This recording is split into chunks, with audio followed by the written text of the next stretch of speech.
Understanding cancel culture, a psychological perspective. Have you ever felt hesitant to voice an opinion online, fearing backlash or judgment? This fear is a product of what we now call cancel culture.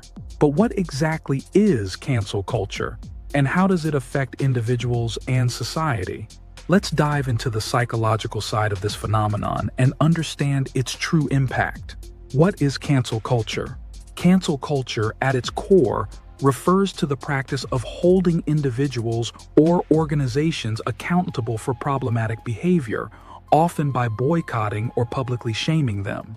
On the surface, it sounds like a tool for justice. After all, shouldn't people be held responsible for their actions? But the reality is far more complex. The rise of social media has amplified cancel culture.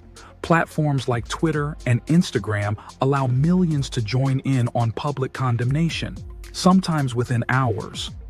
While this collective response can bring attention to important issues, it also raises questions about fairness and psychological consequences. The psychology behind cancel culture. From a psychological perspective, cancel culture taps into several innate human behaviors. One of these is the bystander effect. When we see others participating in public shaming, we're more likely to join in. Why? Because it feels like we're part of a collective movement. This is closely tied to a psychological principle called de-individuation. When individuals are part of a group, they're more likely to act in ways they wouldn't if they were alone. The anonymity of the internet intensifies this. People feel emboldened to say things online they'd never say in person. The impact on individuals. But what about the targets of cancel culture? The psychological toll can be devastating. Being publicly shamed triggers intense feelings of humiliation and isolation. It can lead to anxiety, depression, and even suicidal thoughts. A 2018 study published in the Journal of Social and Clinical Psychology found that public humiliation activates the same brain regions as physical pain. In essence, being canceled doesn't just hurt emotionally, it's a form of psychological harm. And let's not forget the spillover effect. When someone is canceled, their family, friends, and even colleagues can feel the ripple effects. This often leads to strained relationships and increased social tension. The broader societal effects. On a societal level, cancel culture can create a chilling effect. People become afraid to express their thoughts, fearing they might say something wrong. This stifles open dialogue and creates an environment of fear. But is cancel culture entirely bad? Not necessarily. In some cases, it has led to meaningful change. For instance, movements like #MeToo have used public accountability to expose systemic abuse. In such cases, cancel culture serves as a tool for social justice, giving a voice to those who might not otherwise be heard.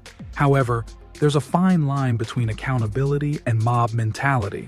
When cancel culture devolves into online harassment, it loses its constructive purpose.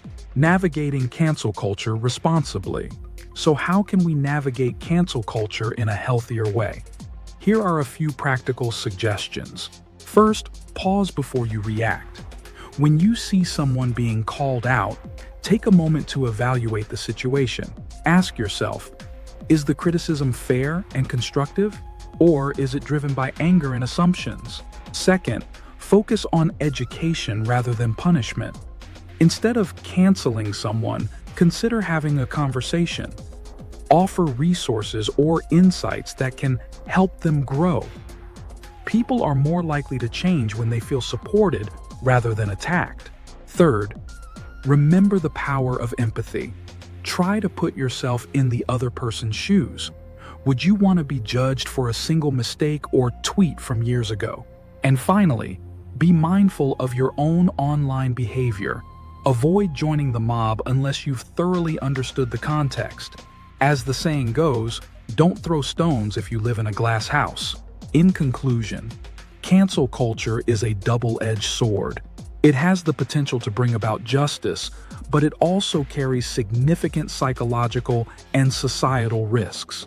The key lies in finding balance. Hold people accountable, yes, but do so with fairness, empathy, and an eye toward growth. So, what do you think? Is cancel culture a force for good or a harmful trend? Let me know in the comments. I'd love to hear your thoughts. And don't forget to subscribe to Psychology Point for more insights into the fascinating world of human behavior.